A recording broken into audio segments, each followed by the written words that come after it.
하시고 말씀하실 때 많은 은혜 받으시기 바랍니다.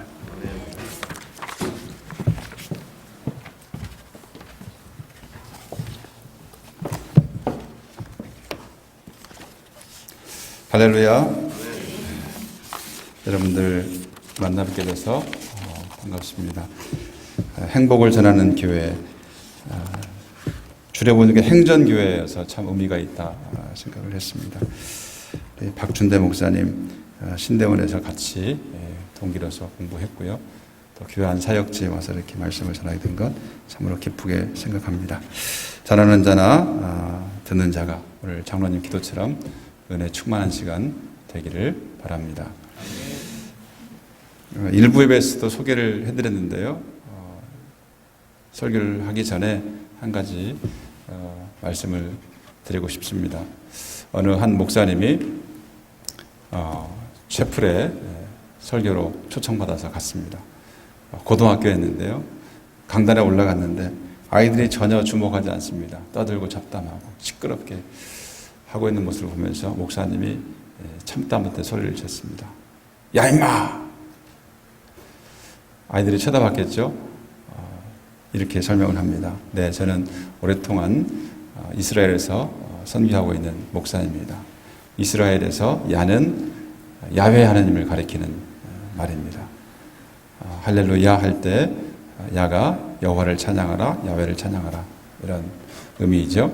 임마는 누구누구와 함께라는 전지사입니다. 여러분 임마누엘 아시죠? 임마누엘 무슨 뜻입니까?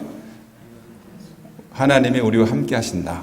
우리와 함께 하신 하나님 이런 뜻이죠. 임이 거기에 들어있습니다. 임마가 들어있습니다. 그래서 야임마는 욕이 아니라 야훼께서 함께 하시기를 라는 축복의 인사입니다. 하면서 서로 인사하겠습니다. 야임마. 그리고 그 학교 교장선생님 이름을 알아갔답니다. 그래서 교장선생님 이름을 부르면서 축복했습니다. 우리 교장선생님 한번 축복해 봅시다. 그래서 여기 영락중학교 교장선생님이 누구시죠? 조영철. 야 임마! 조영철. 우리 교장선생님만 축복하면 교감선생님 서운해하시겠죠? 그래서 교감선생님도 축복하고 그렇게 했더니 설교를 잘 들었다는 얘기를 들었습니다. 이것은 실화예요. 실제로 지금도 선교하고 계시는 선교사님이 경험한 얘기입니다. 우리 한번 서로 인사 한번 하겠습니다. 야 임마 하고 인사 한번 하겠습니다. 오신 분을 축복하면서 야 임마 안 하시네요. 축복하기 싫은가 봐요. 교회에서 많이 사용하면서도 그 뜻을 제대로 알지 못하고 사용하는 말들이 많이 있습니다. 그 중에 대표적인 것이 시온이라는 말이 아닌가 생각합니다. 시온은 우리가 많이 듣습니다. 교회 이름으로도 듣고 찬양대 이름으로 듣고 또 어떤 경우에는 사람 이름이 시온인 경우도 있습니다. 그런데 시온이 무슨 의미인가 물어보면 잘 대답하기 어렵습니다. 과연 시온이 어떤 의미가 있지? 라고 생각해 보면 뚜렷하게 분명하게 대답하기가 쉽지 않은 것이 사실입니다. 어원적으로 보더라도 시온이라는 말은 밝히기가 어렵습니다. 예를 들면 예루살렘 하면 거기에 뭐가 들어있을까요? 예루살렘 하면 여러분 아는 단어가 뭐가 있습니까? 샬롬이라는 평화가 생각나잖아요. 그래서 이루샬라임 하면은 평화의 터전 이렇게 번역할 수 있습니다. 그런데 시온 하면은 의미가 안 생겨나요. 몰라요. 학자들도 잘 설명을 못합니다. 그만큼 어원을 밝히기가 어려운 말이 시온인데요.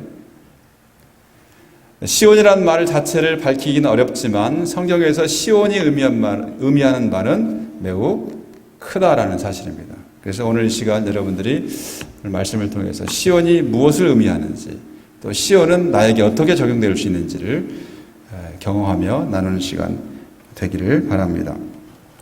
성경에서 시온에 대해서 나오는 첫 번째 언급은 사무엘하 5장 7절에 있습니다. 다윗이 시온 산성을 빼앗았으니 이는 다윗성이라. 이 말씀은 그동안 여부수족이 차지하고 있던 시온 산성을 누가 빼앗았다고요? 다윗이라는 사람이, 다윗 왕이 빼앗은 것이지요. 사무엘하 5장 7절의 이 언급은 굉장히 큰 의미가 있습니다. 지금이 예루살렘인 시온이 다윗 때까지는 다윗에 이르러서야 비로소 이스라엘의 땅이 됐다는 것이고, 그 전까지는 다 누구의 땅이었다? 가나안 족속의 땅이었다. 특별히 여보수족의 땅이었다는 사실이지요. 놀랍지 않습니까? 출애굽을 해가지고 가나안 정복에서 우리는 가나안 땅을 다 차지한 줄 알고 있는데, 그 알짜 중에 알짜, 핵심 중에 핵심인 예루살렘이, 시온이 맨 나중에 차지하게 되었다는 사실은 매우 큰 의미가 있습니다.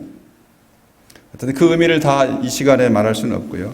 우선은 우리가 잠정적으로 말할 수 있는 것은, 다윗이야말로 시온 산성을 차지하고 그 산성의 이름을 자신의 이름을 따서 다윗 성이라고 지은 사람이구나 라는 것을 알 수 있습니다. 그런데 이러한 시온 산성이 더욱 의미가 있게 된 것은 그동안 블레셋에 빼앗겼던 언약궤를 시온 산성에 갖다 놓은 거죠. 과거의 언약궤는 실로라는 곳에 있었습니다. 왜냐하면 예루살렘은 이스라엘 땅이 아니었기 때문에 실로 성소에 있었고, 실로 성소에 있던 언약궤가 블레셋과의 싸움을 통해, 전쟁을 통해서 빼앗겨 버렸죠. 떠다니다가 기럇 여아림에 20년간 있다가 다시 이제 다윗성으로 옮겨지게 되는 것이죠. 이런 언약궤가 옮겨지는 과정에서 하나님의 거처로서의 의미가 생겨나는데, 이런 하나님의 거처로서의 시온 산성의 의미는 솔로몬이 성전을 건축함으로써 완성이 됩니다. 솔로몬이 성전 건축을 마친 후에 자신이 지은 성전에 언약궤를 옮겨놓는 장면에서 시온에 대한 두 번째 언급이 나타납니다. 열왕기상 8장 1절입니다. 이에 솔로몬이 여호와의 언약궤를 다윗성 곧 시온에서 메어 올리고자 하여 이스라엘 장로와 모든 지파의 우두머리 곧 이스라엘 자손의 족장들을 예루살렘에 있는 자기에게로 소집하니. 여기에도 많은 정보가 들어있는데, 솔로몬이 이스라엘 자손의 족장들을 예루살렘에 있는 자기에게로 소집했어요. 이 족장들을 소집한 이유가 뭡니까? 뭐예요? 시온성, 다윗성 곧 시온에서 언약궤를 옮겨오기 위해서 소집한 거죠. 시온과 예루살렘은 동의어로 사용될 수 있습니다. 훗날 그렇게 되는데요. 그러나 엄밀히 말하면 두 장소는 구별될 수 있습니다. 시온성과 예루살렘이 지금 다른 곳이기 때문에 언약궤를 옮겨놓는 것이죠. 다윗이 차지했던 시온산성은 지금의 예루살렘 동남쪽에 있는 기슭에 해당되는 것이고, 예루살렘 성전은, 솔로몬 성전은 그 꼭대기 위에 있는 곳에 성전을 지은 것이지요. 그래서 솔로몬은 다윗이 언약궤를 모셔두었던 시온의 성막에서 자신이 지은 성전으로 언약궤를 메어 올리게 했던 것입니다. 솔로몬이 언약궤를 성전의 내소인 지성소에 옮겨놓은 후에 이렇게 말합니다. 그때 솔로몬이 이르되 여호와께서 캄캄한데 계시겠다 말씀하셨사오나 내가 참으로 주를 위하여 계실 성전을 건축하였사오니 주께서 영원히 계실 처소로소이다. 여러분의 처소는 어디입니까? 여러분이 사시는 곳은 어디예요? 바로 그 하나님의 처소, 하나님이 사시는 곳이 어디라고요? 이곳입니다. 성전의 지성소입니다. 그것은 뭐예요? 언약궤가 있는 곳입니다 라고 말하고 있는 것이죠. 이렇게 됨으로써 시온산성 예루살렘은 하나님의 성소가 되었습니다. 시온은 이제 하나님이 거주하시는 집이요, 하나님이 계셔서 친히 지키시는 도성이 되었습니다. 시온은 그래서 하나님의 현존을 의미하는 장소가 되었고, 하나님의 거룩한 보좌가 있어서 왕으로 통치하는 곳으로 여겨졌습니다. 그래서 법궤, 언약궤, 이것은 하나님의 보좌예요. 왕좌예요. 그곳에 앉으셔서 통치하는 하나님의 모습을 그리게 될 수 있었던 것이죠. 이 때문에 시편 많은 곳에서 하나님의 도움이 시온에서 나온다고 말씀하고 있고, 하나님이 시온에서 복을 주신다고 말씀하고 있습니다. 대표적인 말씀이 시편 20편 2절입니다. 성소에서 너를 도와주시고 시온에서 너를 붙드신다. 시편을 보면 이 평행법적인 표현이 많이 있습니다. 전반적으로 후반들이 동이어든지 반이어든지 이렇게 평행하게 대꾸를 이루는 것이죠. 성소에서 너를 도와주시고 시온에서 너를 붙드신다. 이 말 속에서 우리가 알 수 있는 것은 성소라는 말과 시온이라는 말이 동의어구나, 같은 의미로 사용되고 있구나라는 것을 알 수 있습니다. 그런데 때로는 시온이 의인화되어 나타나기도 합니다. 시온이 언약의 백성인 이스라엘을 가리키기도 한다는 것입니다. 시편 146편 10절, 시온아 여호와는 영원히 다스리시고 내 하나님은 대대로 통치하시리로다. 시편 147편 12절입니다. 예루살렘아 여호와를 찬송할지어다. 시온아 내 하나님을 찬양할지어다. 아멘 하신 분들 할렐루야, 훌륭하셔요. 왜냐하면 이 말씀을 나에게 지금 적용하고 있는 거죠. 시온아 예루살렘아. 이러한 말씀을 실감할 수 있는 것이 찬송가 501장에 있습니다. 너 시온아 이 소식 전파하라. 소식을 누가 전파하라고요? 시온이 전파하라는 거죠. 의인화되어서 전파할 주체가 되는 거죠. 여러분 시온이요, 복음을 전파하시길 바랍니다. 그때는 뭐예요? 내가 시온이 되는 거죠. 지금까지 말씀드린 시온에 관한 내용을 요약하면 다음과 같이 요약할 수 있습니다. 첫 번째, 시온은 예루살렘입니다. 한번 따라서 하겠습니다. 시온은 예루살렘이다. 무슨 말이에요? 서로 같은 의미로 사용될 수 있다는 거죠. 여러분들 성경을 읽다 보면 시온이 나오는 그 자리에 예루살렘이 나오는 경우가 굉장히 많습니다. 아하, 그렇구나. 시온은 곧 예루살렘이구나 라고 말할 수 있습니다. 두 번째, 시온은 예루살렘이나 예루살렘 주민을 의미합니다. 따라서 하겠습니다. 시온은 이스라엘이나 예루살렘 주민을 의미한다. 이것은 시온이 의인화되어서 그곳에서 사는 백성, 더 나아가서 하나님의 백성을 가리키는 말이 되기도 한다는 것입니다. 세 번째는 시온은 하나님이 계시는 성소를 의미합니다. 한번 따라서 하겠습니다. 시온은 하나님이 계시는 성소이다. 하나님이 계시기 때문에 그곳에서 어떤 일이 벌어질까요? 하나님을 예배할 수 있고 하나님을 만날 수 있습니다. 그런데 하나님이 계시는 성소로서의 모습은 두 가지 모습으로 묘사되는데요. 하나는 산으로, 또 하나는 도성으로 나타납니다. 시온이라는 말을 말할 때 어떻게 해요? 산의 이미지를 가지고, 그리고 도성, 성읍의 이미지를 가지고 표현하고 있습니다. 그래서 시온은 하나님의 산과 도성으로서 하나님이 거주하시며 지키시는 곳을 의미합니다. 오늘 본문인 시편 87편은 시온 시편으로 분류되는 시편입니다. 학자들은 150편까지 많은 시를 여러 가지로 분류했어요. 주제나 양식을 통해서. 특별히 시온을 노래하는 시편을 시온 시편이라고 말하는데, 그런 시편 중에 하나가 87편이고 87편만 있는 게 아니고 46편, 48편, 76편, 84편, 122편, 132편 이런 시편들이 시온 시편으로 불려지는 시편입니다. 그 가운데서도 시온의 의미가 얼마나 넓게 확장될 수 있는가를 가장 잘 보여주는 시편이 87편입니다. 그래서 오늘 본문으로 택한 것이죠.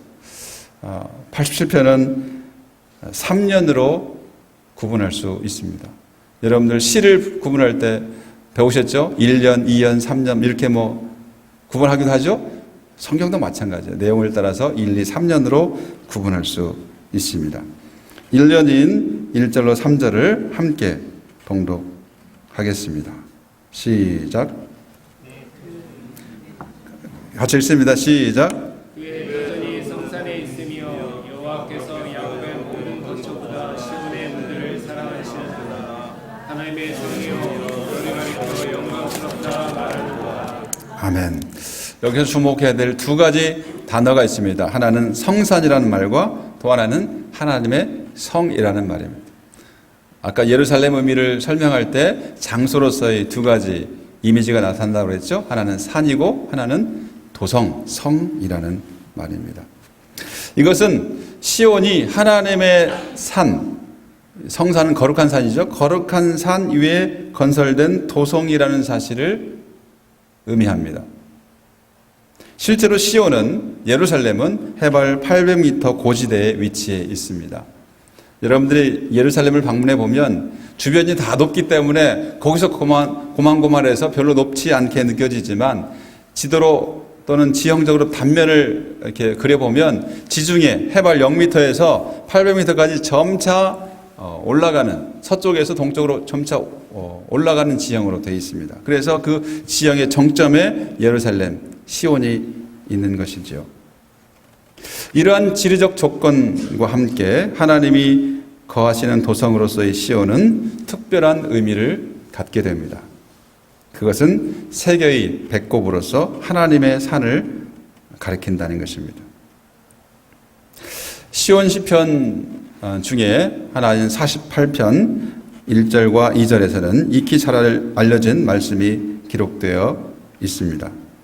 여호와는 위대하시니 우리 하나님의 성 거룩한 산에서 극진히 찬양 받으시리로다. 터가 높고 아름다워 온 세계가 즐거워하며 큰 왕의 성 곧 북방에 있는 시온산이 그러하도다.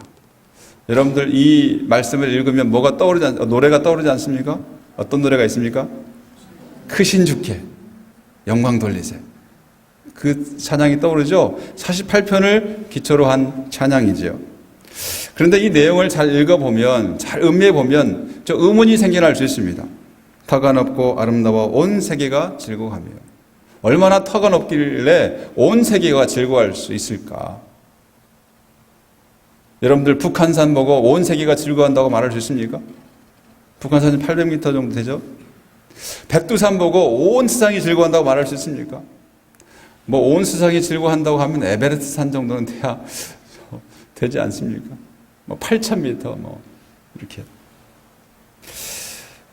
좀 과장급 같이 느껴지죠. 이 시적인 언어에서는 얼마든지 나타날 수 있지만 그 의미가 뭔가를 생각할 필요가 있습니다. 더 의구심이 드는 표현은 북방에 있는 시온산이 그러하도다.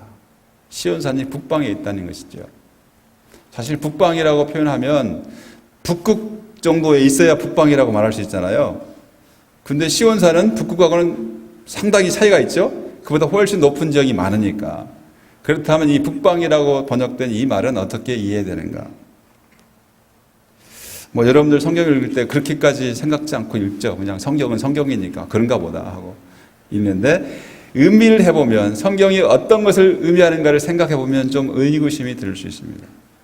여러분들이 그래서 성경을 자세히 읽을 필요가 있습니다. 자세히 읽지 않으면 그 말씀이 나한테 다가오질 않아요. 아무런 의미가 없습니다. 불분명하게 이해된 말씀은 나한테 영향을 줄 수가 없어요. 오히려 부정적으로 잘못된 인식으로 말씀을 이해할 수 있습니다. 그러니까 성경 말씀은 이것을 말하고 있는데 나는 전혀 엉뚱하게 이것으로 이해하고 적용한다면 어떻게 해요? 성경 말씀을 잘 적용하는 거예요? 잘못 적용하는 거예요? 딴 세계에 사는 거죠. 성경은 이렇게 이 세계를 지금 보여주고 있는데 나는 이 세계에 살고 있습니다. 그럼 얼마나 안타까운 일이겠어요. 성경을 읽을 때 정말 이것이 무엇을 의미하는지를 진지하게 고민하면서 읽을 필요가 있는 것이죠. 자, 북방이라고 표현된 말은 히브리 말로 차폰인데요. 차폰은 두 가지 의미가 있습니다. 하나는 북방, 북쪽이라는 의미가 있고 또 하나는 차폰이라는 산 이름이에요. 여기에서는 차폰이라는 산 이름으로 번역하는 것이 훨씬 좋습니다. 이것은 이스라엘 주변 세계에서 가지고 있었던 신화적인 개념을 받아들인 것이라고 말할 수 있습니다.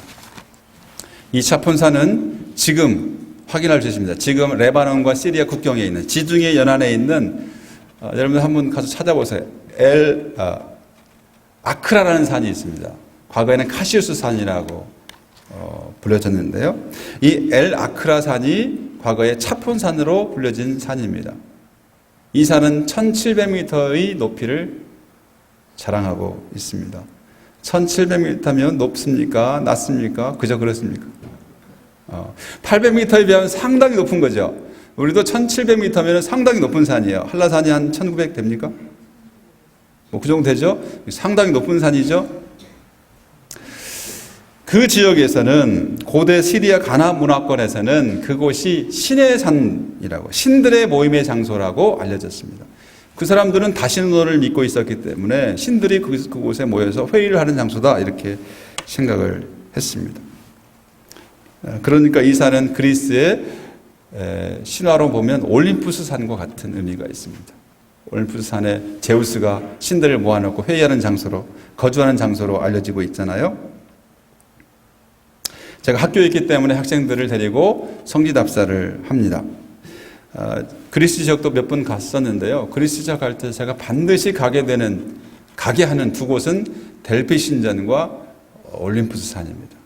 사실 올림푸스 산은 올라갈 수가 없어요. 워낙 높기 때문에. 3,000m이기 때문에 올라갈 수는 없어요. 그러나 보게 합니다. 왜 보게 하느냐? 이 올림푸스 산이 성경에 나오는 차폰산의 의미를 가지고 있기 때문에 제가 보게 합니다.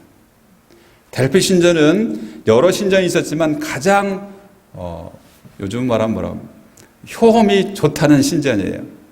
가보면 압니다. 왜 그런지.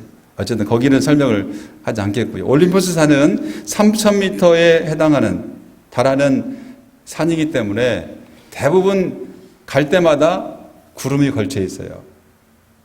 옛날 사람들은 어떻게 생각했을까요? 저 산은 우리가 쉽게 올라갈 수 있는 산 아니면 올라가기 힘든 산.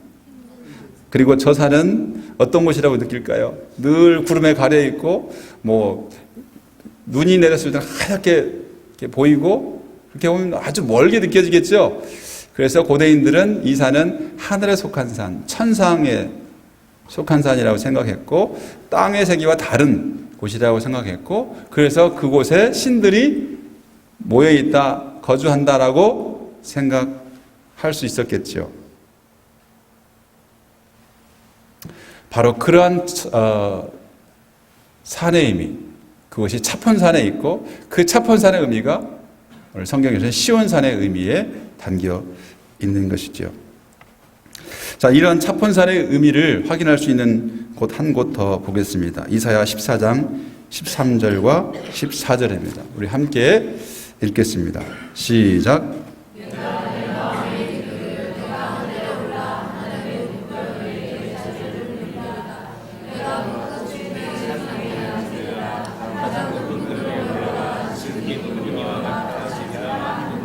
아멘. 자, 여기서 나는 누굴까요? 누가 이런 말을 할까요?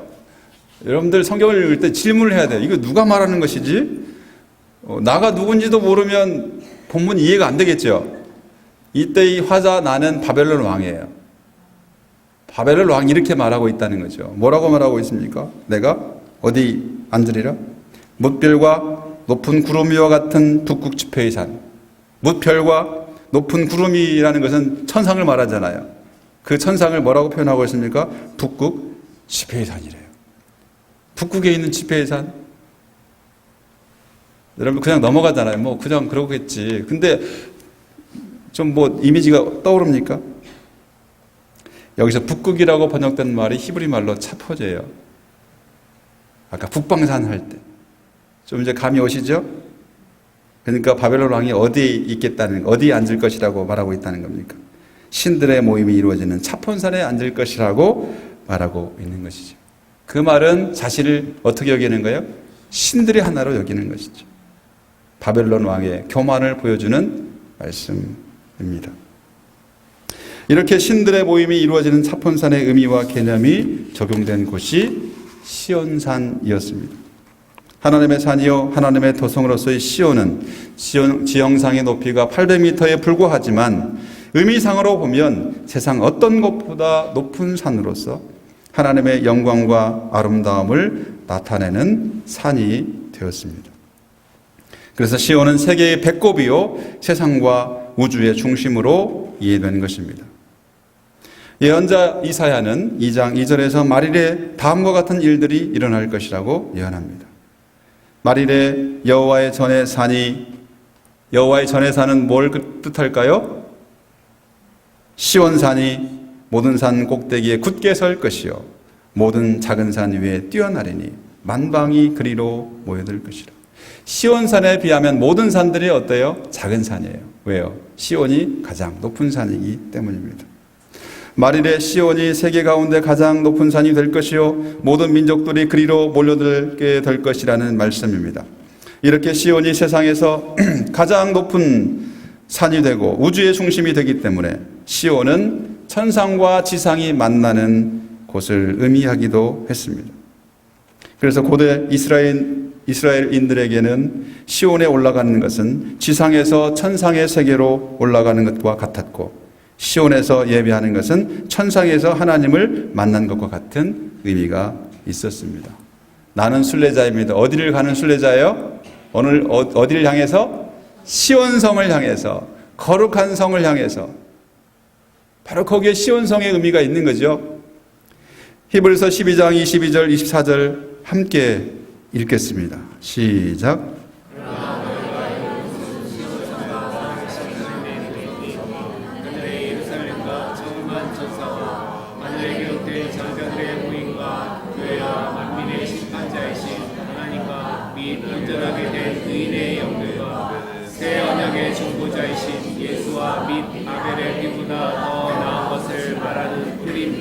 아멘. 그러므로 시온산이란 어떤 의미가 있는가? 하늘의 예루살렘이라는 거죠. 그곳에는 천만 전사와 하늘에 기록된 장자들의 모임과 교회와 만민의 심판자이신 하나님과 및 온전하게 된 의인의 영들이 있는 곳이라고 말하고 있습니다. 그러므로 오늘 예배하러 오신 여러분들은 하나님이 계신 천상에 올라오신 것과 같은 의미가 있습니다. 행복을 전하는 이 교회의 예배당은 물리적으로는 그렇게 높은 곳은 아니지만, 물리적으로도 상당히 높은 곳이지만, 의미상으로는 이 세계에서 가장 높은 곳에 올라오신 것입니다. 이곳에서 예배할 때 여러분들은 하나님을 만나고 하늘의 기쁨을 맛보게 됩니다. 이 자리에 오실 때 그냥 오시지 않길 바랍니다. 나는 하나님을 만나러 간다. 이 세상에서 가장 높은 곳인 시온성, 하나님의 산에 올라간다라고 생각하시고 오실 수 있기를 바랍니다. 시온 시편인 시편 46편 1절로 7절은 다음과 같이 노래합니다.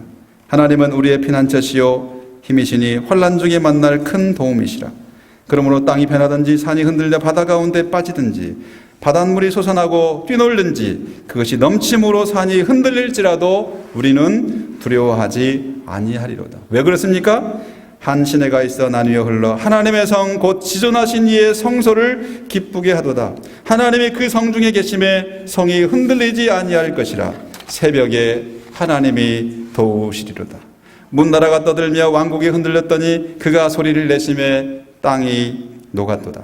만군의 여호와께서 우리와 함께 하시니 야곱의 하나님은 우리의 피난처시로다. 아멘. 세상이 아무리 흔들려도 어지럽다 할지라도 하나님이 함께 하시면 안전합니다.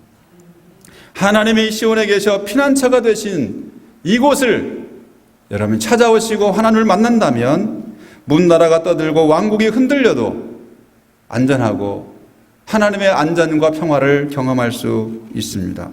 왜냐하면 하나님이 소리를 내시면 땅이 녹고 환난을 이기게 하시기 때문입니다. 그러므로 이곳에 오신 여러분들은 예배 가운데 하나님을 만나는 체험을 하실 수 있길 바랍니다. 세상이 아무리 흔들려도 또한 여러분에게 어떤 걱정이나 두려움이나 분노나 슬픔과 고통이 있을지라도 그것을 떨쳐버리고 하나님을 만나는 영광과 환희를 누릴 수 있기를 바랍니다. 모세가 하나님의 산에서 하나님을 만난 뒤에 어떤 변화가 있었습니까? 그의 얼굴이 너무 광채가 났어요. 그래서 어떻게 했어요? 수건으로 얼굴을 가릴 수밖에 없었어요. 예수님께서 변화산에 올라가셨습니다. 어떻게 됐습니까?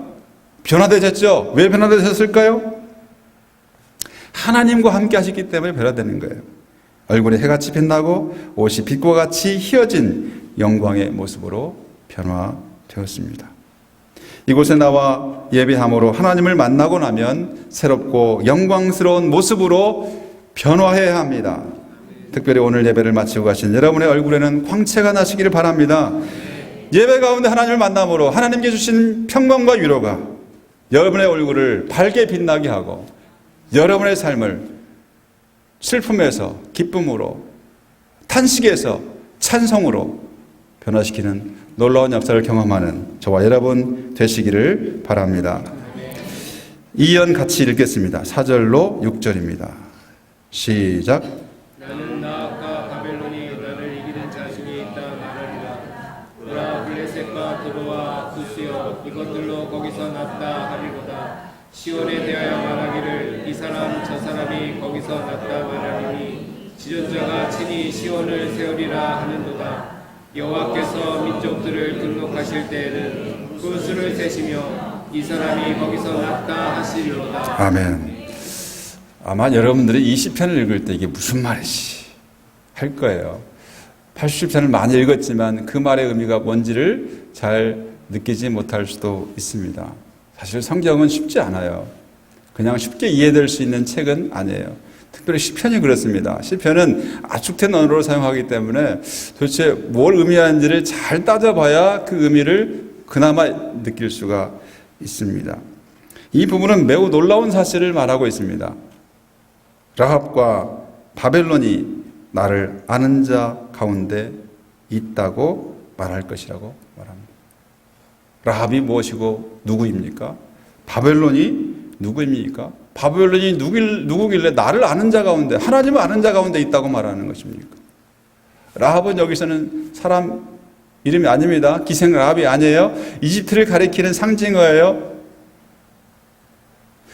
이스라엘 역사 가운데 이집트와 바벨론은 적대국 가운데 적대국이죠. 이스라엘을 괴롭히고 짓밟은 강대국 두 나라가 이집트와 바벨론이죠. 그래서 성경에 보면 이집트나 바벨론을 아주 무시무시한 괴물로 묘사하고 있어요. 바벨론의 음녀라는 표현으로 요한계시록까지 나오죠. 마치 그 엄청난 거대한 제국이 괴물과 같이 하나님의 백성을 괴롭히는 상징으로 나타나는 나라들입니다. 그런데 그 나라들이 뭐라고요? 하나님을 아는 자 가운데 있다고. 하나님의 백성이 되어버린 거죠. 뿐만 아니라 블레셋과 두로와 구스 모두가 다 자신의 출생지가 시온이라고 말하게 될 것이라는 것입니다. 도대체 이게 무슨 말일까요? 여기에 언급된 나라들은 두 가지로 이해할 수 있습니다. 하나는 이스라엘과 적대 관계에 있던 나라들이다. 또 하나는 동서남북 사방을 표현하는 열방들을 대표한다라고 말할 수 있습니다. 어쨌든 적대국으로 이해하든 열방의 대표자로 이해하든 이스라엘을 제외한 열방들이 심지어 적대국으로 경험했던 그 나라들까지도 하나님을 알게 되고 시온을 자신의 고향으로 여기게 될 것이라는 말씀입니다. 이러한 민족들이 하나님의 생명책에 기록될 때 자신의 출생지가 확인되는데요. 그들의 출생지가 어디라고요? 시온이다라는 거예요. 나 시온에서 났다. 바벨론도 라합도 블레셋도 구스도. 그 말이 무슨 말일까요? 이것은 세계의 어머니로서의 시온의 모습을 말하고 있는 것입니다. 여기서 우리는 시온이 누구인가 무엇인가를 알 수 있어요. 이 시온은 바로 오늘날로 말하면 교회를 의미합니다. 오늘날 교회의 모습을 대표하고 있는 거예요. 교회는 세계의 어머니입니다. 어머니가 되어야 합니다. 교회는 하늘의 시민권자들을 낳는 모태의 역할을 하는 곳입니다. 그들의 출생지가 어디든지 하나님의 생명책에 기록될 때에는 그들의 출생지가 시온 곧 교회로 등록될 것입니다. 여러분의 출생지는 다양할 것입니다. 서울만이 아니고 은평구만이 아니고 여러 지방이 될 수도 있고요. 심지어 외국에서 태어난 사람도 있을 수 있습니다. 하지만 이 자리에 계신 저와 여러분은 하나님의 생명책에 기록될 때는 그 출생지가 어디라고요? 어느 교회, 하나님의 공동체라고 적히게 될 것입니다. 교회의 존재 목적은 예수 그리스도의 복음 전파와 하나님 나라의 확장에 있습니다.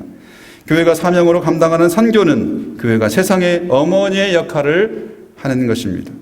교회는 새로운 생명을 출생시켜 세상에 내보내고 신앙적으로 미숙한 사람들은 그들이 잘 자라도록 양육하는 곳입니다. 그러니까 출생과 양육이 동시에 이루어지는 것이 교회입니다. 하나님의 교회는 세계의 어머니 역할을 감당해야 합니다. 행복을 전하는 교회가 세계의 어머니가 되시기를 바랍니다. 출신지에 관계없이, 출생지에 관계없이, 나의 본적과 관계없이 이곳에 오는 모든 사람들이 새롭게 거듭나기를 바랍니다.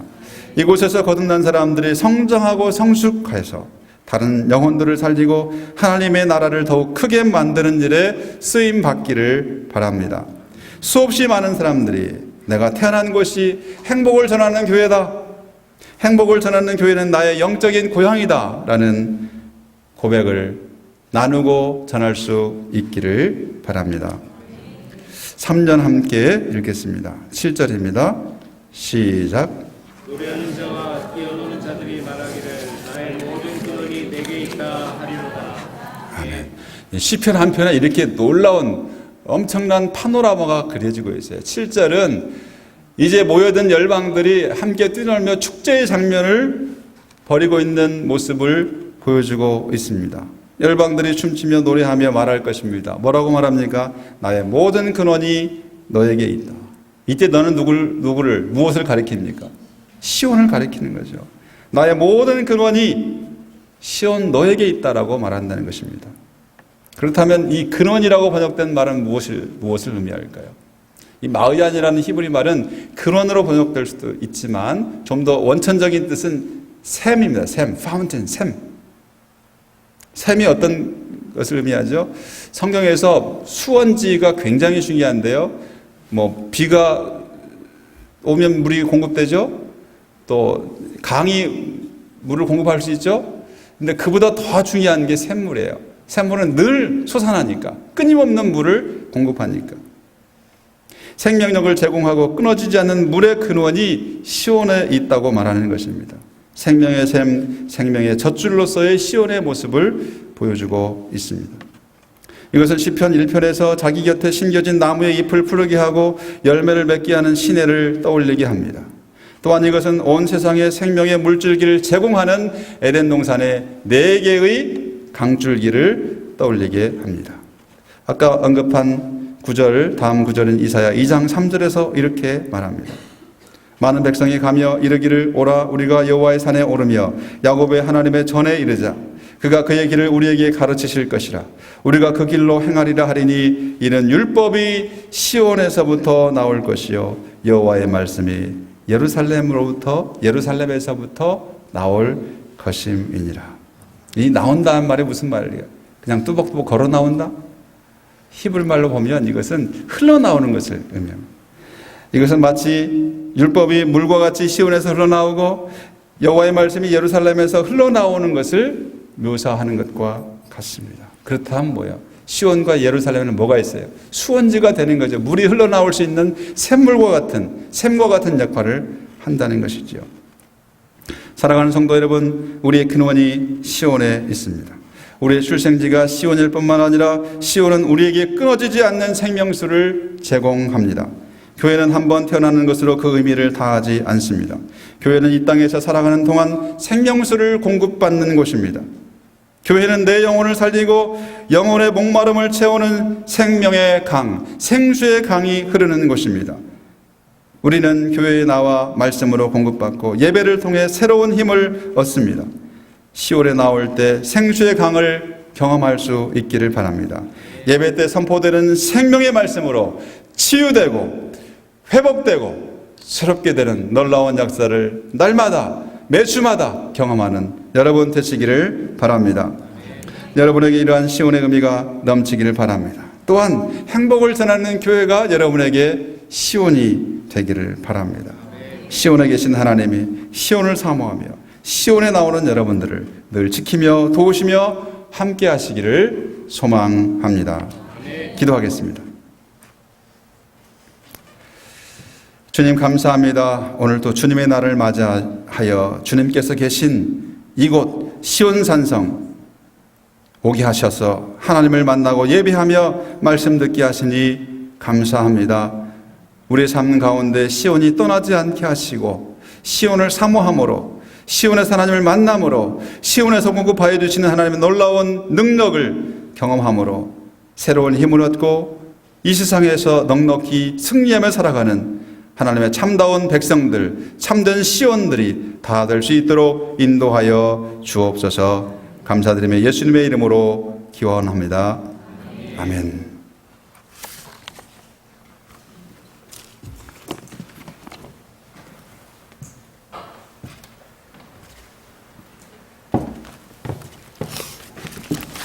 준비하신 예물 하나님께 드리겠습니다.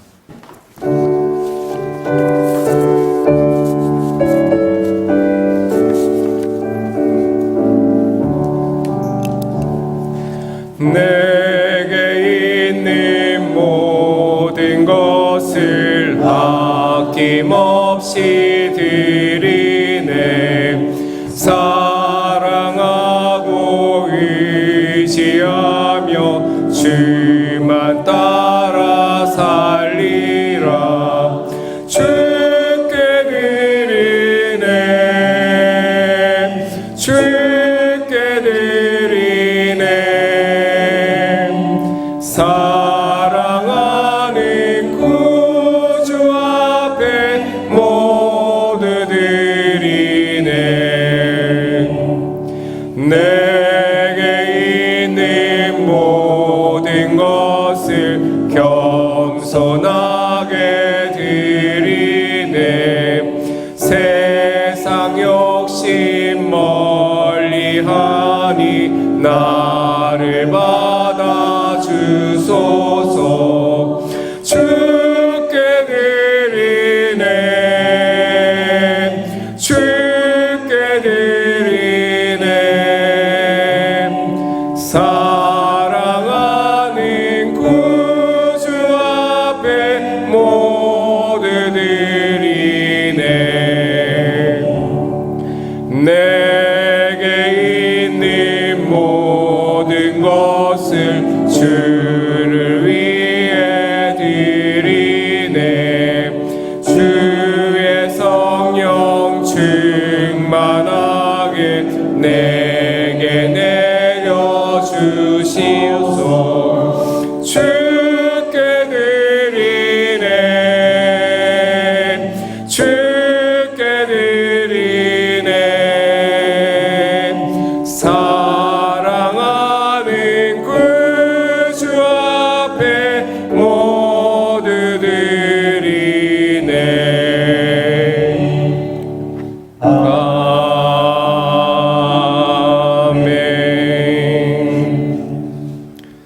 하나님, 예물 드립니다. 우리의 마음도 우리의 정성도 담아서 하나님께 올려드립니다.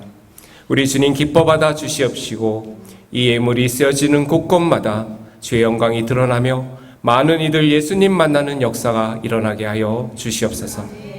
우리들처럼 예수님 만나 이 만남의 축복을 누리게 하여 주시옵소서. 하나님 아버지, 소득의 10분의 1을 구별하여 올려드립니다. 우리 주님 기쁘게 받아주시옵시고 약속하신 대로 10의 1조가 10의 9조가 날로 늘어나 물질을 통하여 하나님의 말씀을 체험하며 영광 돌리며 간증케 하여 주시옵소서. 하나님, 감사 예물을 올려드립니다. 감사거리가 끊이지 않고 물질을 통하여서도 감사가 이어지는 우리의 삶이 되도록 은혜의 은혜를 부어 주시옵소서. 하나님, 선교 예물 드립니다. 우리 주님 기뻐 받아 주시옵시고 삶 속에서 끊이지 않는 하늘의 은혜가 차고 넘치게 하여 주시고 하늘의 신령한 것들과 이 땅의 기름진 것들이 흘러넘치는 우리의 삶이 되도록 은혜를 부어 주시옵소서. 하나님, 이렇게 주일 예배를 드리며 주일 예물을 하나님 앞에 올려드린 귀한 식구들, 우리 주님 기뻐 받아 주시옵시고 삶 속에 일용할 양식을 계속 공급하여 주시고 물질의 궁핍함으로 어려움 당하지 않도록 우리의 가정의 경제를 우리 하나님 책임져 주시옵소서. 오늘 예배를 섬기고 교회를 섬기는 귀한 식구들을 위해 한없는 은혜를 부어 주시옵고 우리 하나님의로 인하여 감사와 기쁨이 늘 흘러넘치게 하여 주시옵소서. 모든 것 감사드리며 예수 그리스도 이름으로 기도드렸사옵나이다. 아멘. 이 시간 함께 광고를 보도록 하겠습니다.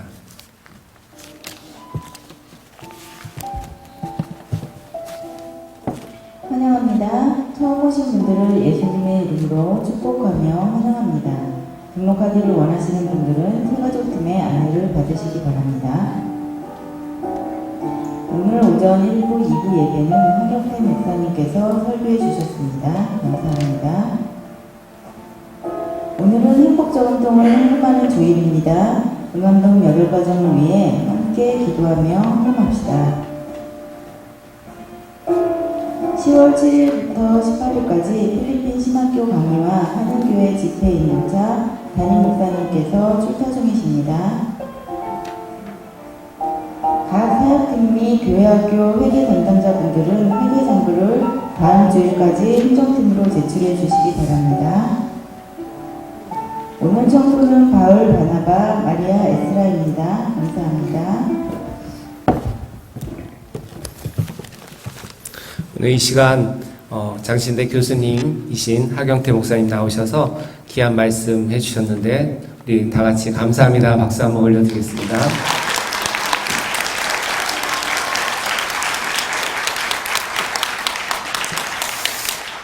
네, 우리 목사님께서 필리핀 신학교 강의차 지금 떠나서 지금 한참 우리 강의하고 계시는데요.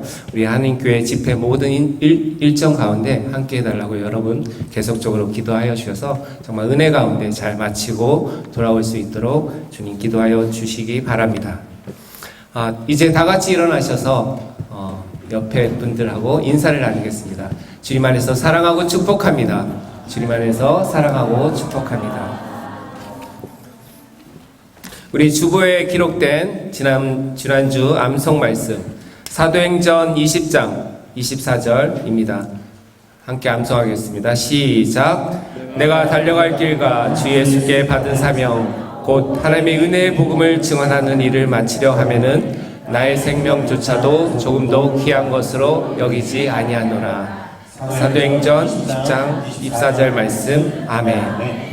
이번 주 암송 말씀 잠언 3장 5절로 6절 말씀입니다. 함께 읽겠습니다. 시작. 너는 마음을 다하여 여호와를 신뢰하고 내 명철을 의지하지 말라. 너는 범사의 그를 인정하라. 그리하면 내 길을 지도하시겠다. 잠언 3장 5절로 6절 말씀.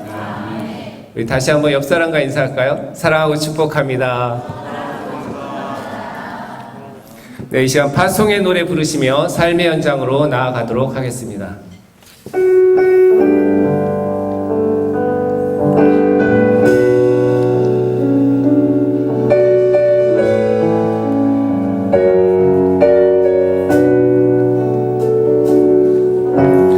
가는 길에 주의 평강 있으리. 평강의 왕 함께 가시니 너의 걸음 주 인도하시니 주의 강한 손 널 이끄시니 너의 가는 길에 주의 축복 있으리. 영광의 주 함께 가시니 내가 밟는 모든 땅 주님 다스리니 너는 주의 길 예비케 되니 주님 나라 위하여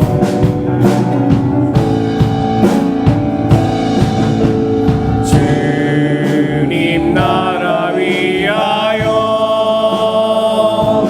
길 떠나는 나의 형제여 주께서 가라시니 너는 가라. 주의 이름으로 거칠은 강야 위에 꽃이 피어나고 세상